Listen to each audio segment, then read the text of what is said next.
Happy Monday, everybody. I'm here by myself again. And the next time y'all see Steve, my co host, give him some crap. No, don't really. Steve's on a family vacation. They're having a great time up in Missouri. At least I think they're up in Missouri.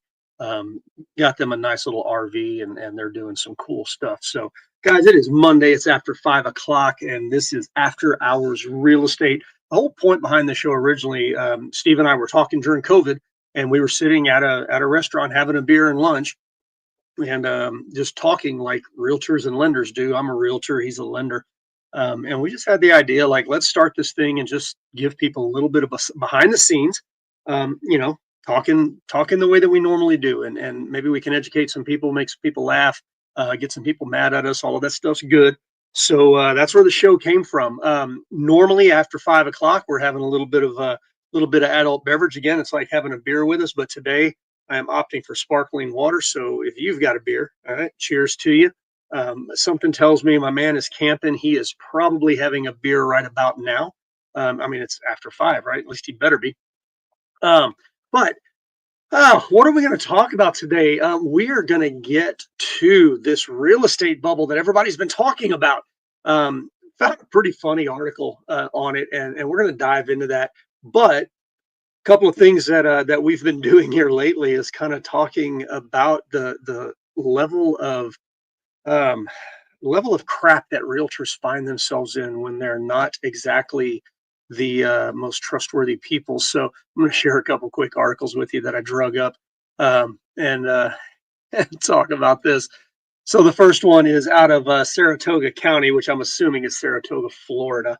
At least I think that's where Saratoga. Oh no, it's not. This is Clifton Park, New York. Saratoga. Oh yeah, Saratoga is in. Okay. Anyway, New York, right there. I'm an idiot. Don't listen to me. But this 64-year-old Gene Maloney of Mechanicville, New York, is arrested by state police on May 14th on multiple charges, including forgery in the second degree, possession of a forged document in the second degree, identity theft in the first degree, and falsifying business records in the first degree. That's like that's a pretty stiff set of charges there. The arrest followed an investigation initiated by May 8th. They found him in 6 days. That was a very short investigation. After troopers received a complaint from a business in Half Moon reporting potential fraud. Maloney is the owner of Century 21 Properties and Hanks Hollow Realty. Notice it does not say Peshek Properties there. He was reportedly hired by the business to manage various real estate transactions as a broker. And the authorities say that Maloney forged the victim's signature on a real estate contract for a property owned by the business without authorization. The forged contract, which would have resulted in the property being sold to Maloney, by the way, that is the owner. He was trying to steal the property, was discovered before the sale was finalized, preventing transfer of the property's title. Further investigation revealed that Maloney had reportedly applied for a loan in September, falsely claiming ownership of the property in question on the loan application. I shouldn't say that he was trying to steal the property, but he was up to no good. So, if you didn't know this, realtors are not allowed to sign documents on behalf of the owner. That's a no-no. Don't do that. Along those same lines, we've been talking about this a little bit lately.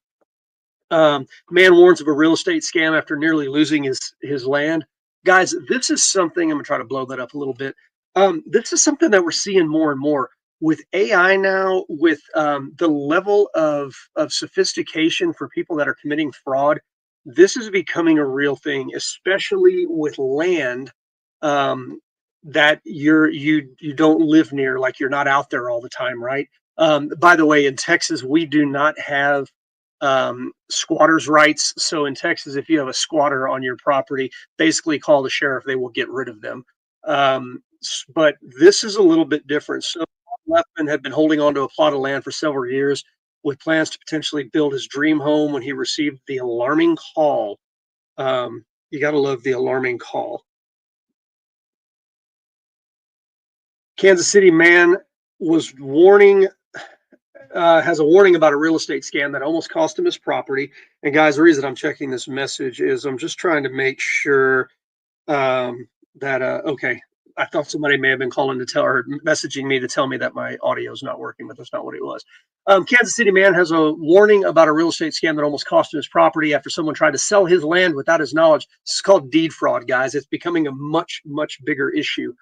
Tom Leffman, who owns a plot of undeveloped land, discovered a scheme when a realtor contacted him after realizing the supposed seller wasn't the actual property owner.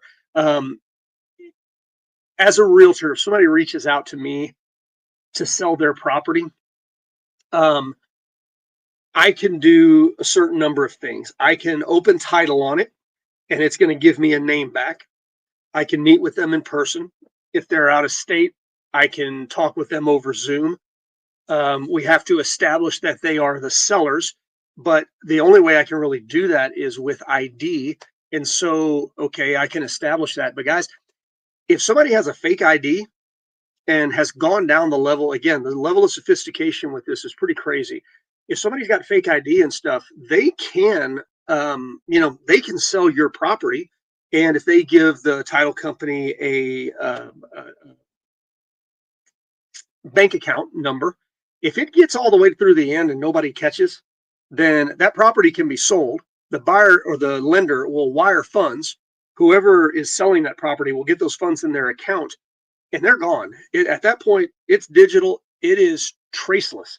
Well, they can trace it, but they're not getting the money back, is what I'm saying. And the buyer now thinks they have a piece of property. And what happens a lot of times is the buyer starts, getting permits and stuff like that.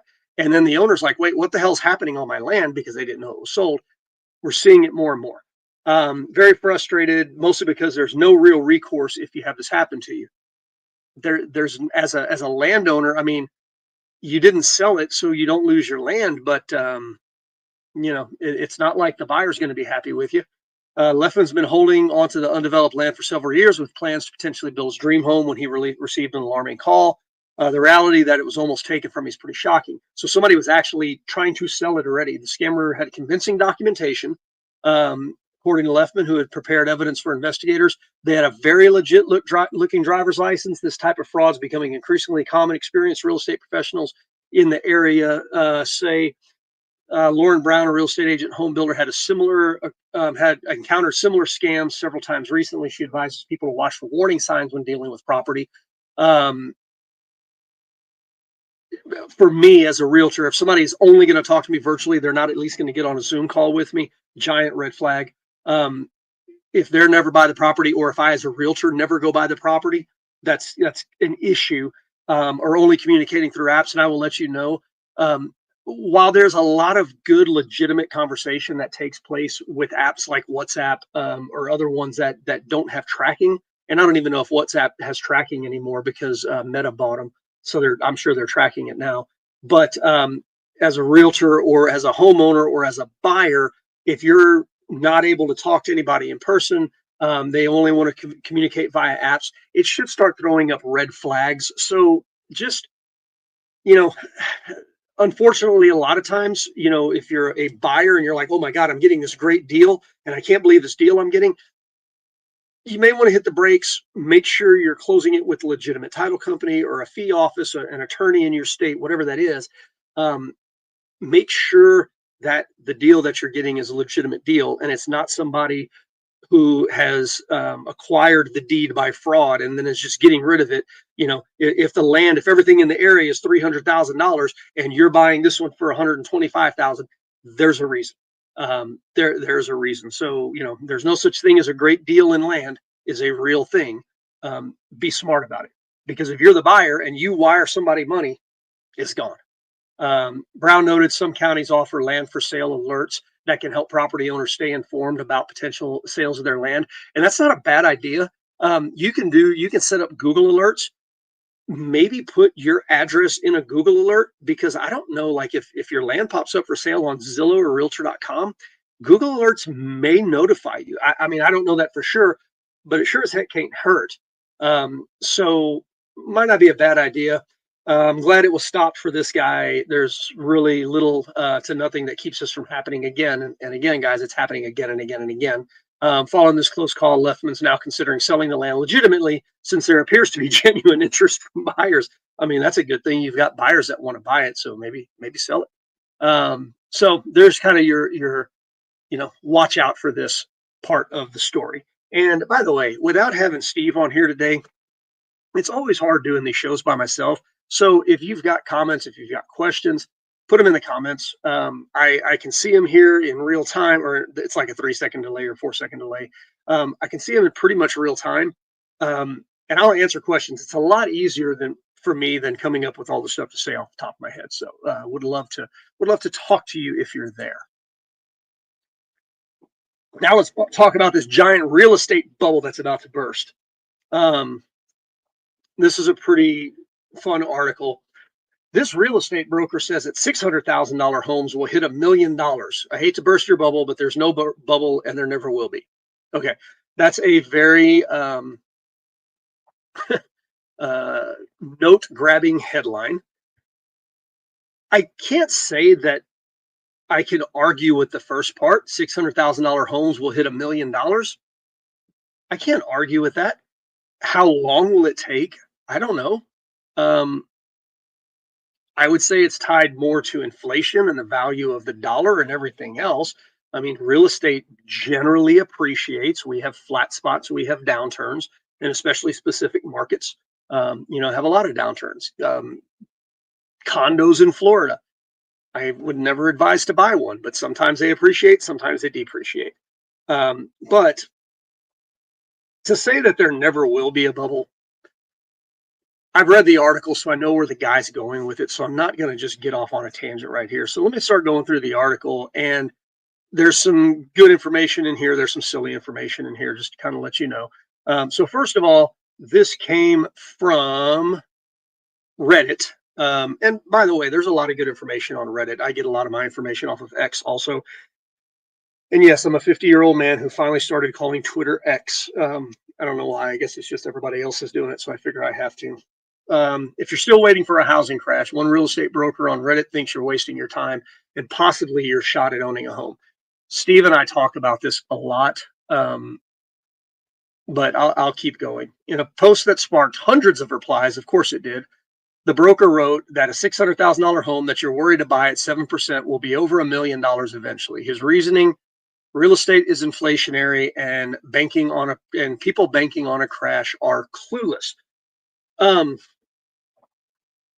I would love your comments on this, because anytime, I mean, there's a broker that I know out of Maryland, and he's got a very popular YouTube channel because he has been beating this housing bubble drum for the better part of 3 years, and he gets hundreds of thousands of views on his YouTube channel, because it's a concern of people, right? It's like a red hot issue.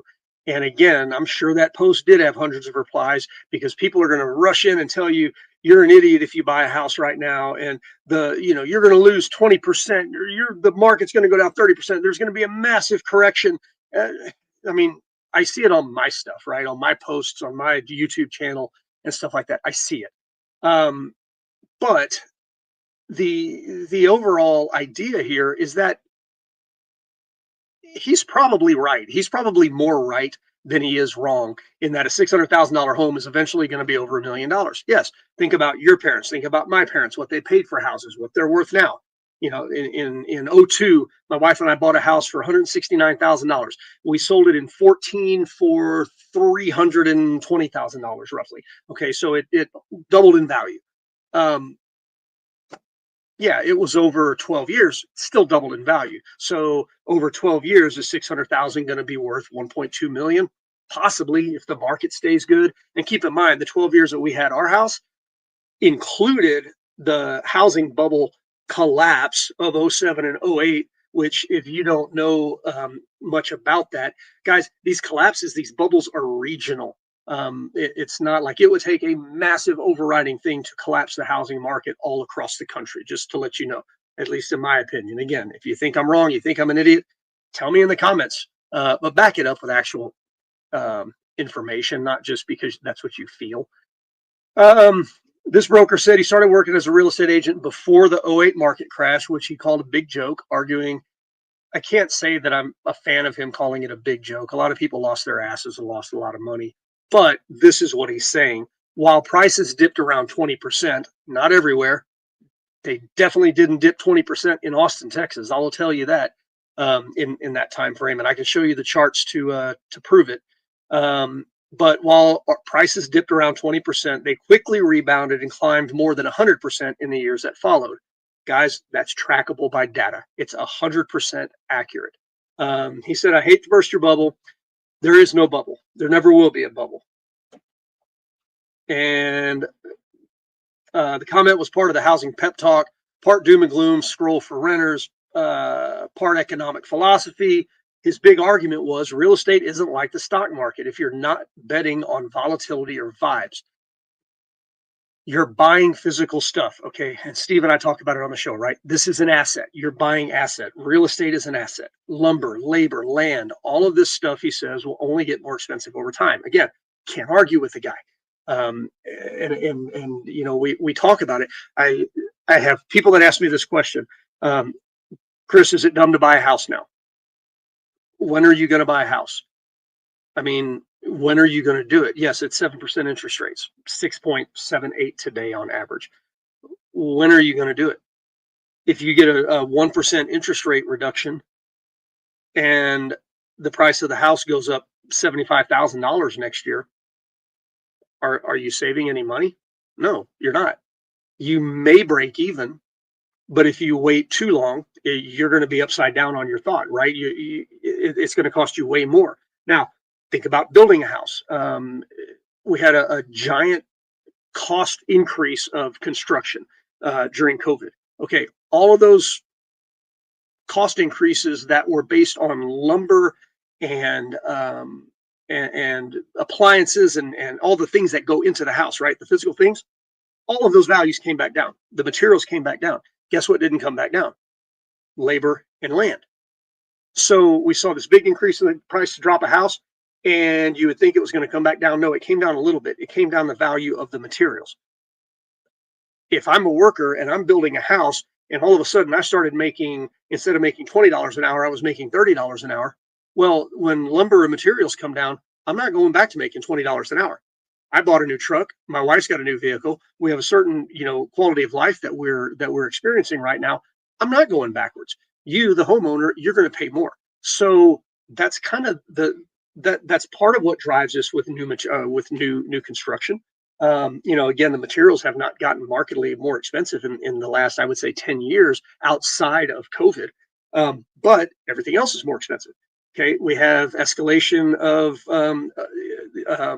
sorry, not escalation. We have, oh my God, what do you call it when the cost of everything goes up? Brain fart, sorry. Inflation, there it is. We have inflation. Inflation's a real thing. And they always say, well, we're trying to get the inflation to 2%. No, that means we're trying to get the inflation increase to stay at 2%.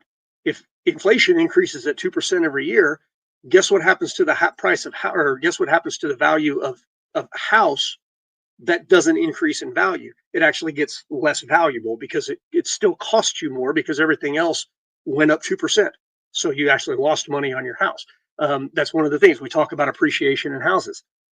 You see all these headlines, everybody, oh, the price of houses is down. It's down 20%. It's down 15%. Okay, it is. But guess what happened year to date in just about every market, again, outside of regional areas, just about every market is up anywhere from 1% to 4% year to date. That's not a housing bubble bursting. That is a flat market at worst. And again, you see headlines and people grab on the headlines. Oh, I saw that, what did he say back over here? 2008 was a 20% dip. Yep, it did in certain markets. In Florida, it probably dipped more than 20%. This was an average across the United States. Again, Austin, Texas was flat from 07 and 08 and then took off again in 09 because we didn't have the overselling. We didn't have the people that were speculating in the same way here. So it didn't happen. So be careful when you see headlines because, again, in our world of you're watching me online, right? This is what we do. Clickbait is a real thing. I can't even remember what the title I used for this video was. Hang on. I'm sure it was some type of clickbait, real estate bubble. And it's got a question mark and it's got fire and I'm like covering my face. Yeah, it's clickbait. I'm trying to get you to watch this show. It's the same thing with all of these, people saying, "Oh, the housing market is it's blowing up, the bubble's going to burst, and we're going to lose 20% on our." Well, I'm sure some markets will lose 20%. There's markets outside of Austin that have, coincidentally, Dripping Springs is one of them. We've lost about 15% out here. Do I think in the next probably year we're going to make most of that up? Yeah, I think so. A lot of it does depend on interest rates and things like that, but it just goes back to, can you catch a falling knife? At what point do you come into the market because it's the bottom? And if you come into the market now and it drops 3 more points, okay, is that a bad thing if then it starts taking off? I would say not. Um, so his point behind all of this is, he just says, I hate to see people getting stuck renting and then never break the cycle because they waited too long. And that's kind of where we are now. And I started seeing these headlines too. In this city, renting is now cheaper than buying a house. Um, when you see those headlines, people start to get scared on that. Sorry, my door open. People start to get scared on that, and they don't actually go in and dig in to figure out, are they talking about Austin? Are they talking about Dallas? Are they talking about New York? Are they talking about San Francisco? Um, but when we see headlines, it's a psychological thing. And there's a lot of people that are stuck renting that are like, I can't buy a house because interest rates are too high. And I saw the other day in the news that renting is now cheaper than buying a house. Some places it is, some places it isn't. Oh man. So the question, is he right? Well, kind of, but also not exactly. It's basically what I told you. Yes, real estate does tend to move with inflation. Like I just told you, it's one of the reasons investors flock to property when the dollar weakens. Talk about BlackRock and the institutional buyers that Steve and I talk about on here. If you want to, if you want to do research on that, um, just go in and search institutional home buyers and find out what they're doing. Some markets, they're getting rid of their houses, they're selling them off, and they're still acquiring in other markets. Why? Because prices dropping are regional. They're tied to a lot of things outside of interest rates. Let's just say that. And again, tangible assets hold their value, at least a lot better than non-tangible assets. Meta can go up 10% one day and drop 20% the next day. That's not happening with housing. And yes, the cost of building materials has gone up. Okay, during the pandemic, I was about to say, I don't really agree with that. Throw in rising labor costs and housing shortages. Yep, it's no stretch to believe that today's $600,000 house can creep to $1 million eventually. Um, Recent data supports the idea that home prices have consistently outpaced inflation in many markets. U.S. home prices have risen nearly 60% since 2019. I hate that stat too, because if you take out 2020, 2021, and the first half of 2022, that number's way lower. But you can't really take it out. I just don't like to think about it because COVID was just a stupid housing market that I hope never happens again. With the median price hitting 447 in mid-July 2025 or mid-2025. Guys, again, this is U.S. home prices. This is not everywhere. Even at a moderate annual growth rate of 6%, a $600,000 home would reach $1 million in about 10 years. Okay. Um, okay. I can see that. Again, I don't like this number because there's not a lot of, I guess if you factor in inflation, it can, but there's not a lot of markets where 6% is moderate. I would venture to say that 6% is high growth in most markets. Moderate growth to me would be 4%, maybe 5. That's moderate growth. Low growth is 1 to 2%. So anyway, I can argue with a door on that. Most people don't care about that little change. In some regions, it could be even faster. Miami, for instance, saw a 42% increase, and that happened in a single year. Doesn't say when. At a national level, average home prices have climbed to over 503. They're going to something different. We had median sales prices and now average home prices. Keep in mind also, these are asking prices because, well, I think they have to be asking prices because some states like Texas, we don't allow It's a non-disclosure state, so Zillow and Realtor.com and those people that research that do not have access to our sales prices like they do. I know Colorado, it's public data. California's public data. And I'm sure there's a lot of other states where it is public data, but there's also a lot of states where it's not. So I would think that this is asking price and not actual sales prices. So that's going to be inflated also. Case in point, I mean, here in Austin, we have somewhere between a 6 and an 8% differential in asking and sales prices right now. So, that just tells you it's a buyer's market and things are being negotiated down. And long-term trends show that it typically appreciates at 6% or 6 to 7 a year. I guess they're talking about Miami, and I've got to say I'm ignorant on the market there. I just don't see that. Maybe, I mean, Miami's got the beach, and that's where all the snowbirds come, right? So maybe it is. But context matter. Many commenters were quick to push back that it's not about materials. Look at a house in California versus Mississippi. Yep, materials do not cost 5 times more in California. 100% accurate. Others pointed out factors like zoning laws, taxes, neighborhood demand, property insurance. Yep, these are all things that drive value. And again, the reason I said that I know a lot of housing markets that 1 to 2% appreciation a year, just keeping up with inflation, is kind of a good thing for that very reason. One user, a paralegal, chimed in. The posts oversimplifies a lot of factors going into home ownership. It's not just about the cost of materials to build a house. Yep, good. Reminded readers that while housing prices tend to rise over time, local markets do correct, sometimes hard. They shared their home in San Francisco Bay Area, which sold for $400,000 in 2006, dropped to 137. What? In 2009?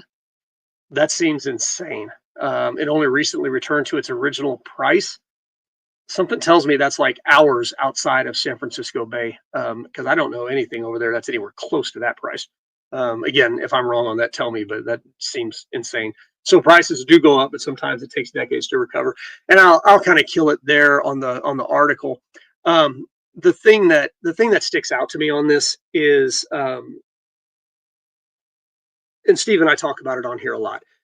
It's about what's happening regionally and in specific areas. If it's headlines in anything other than your local paper, and even then your local paper is probably going to carry national headlines, take a look at what they're actually talking about. Because, I mean, hell, in Austin, I can name off probably 5 different communities that have completely, like, in the last 2 years, in and around Austin, 5 different areas that have completely different numbers. Like I said, I know ones that are down 15, 20%.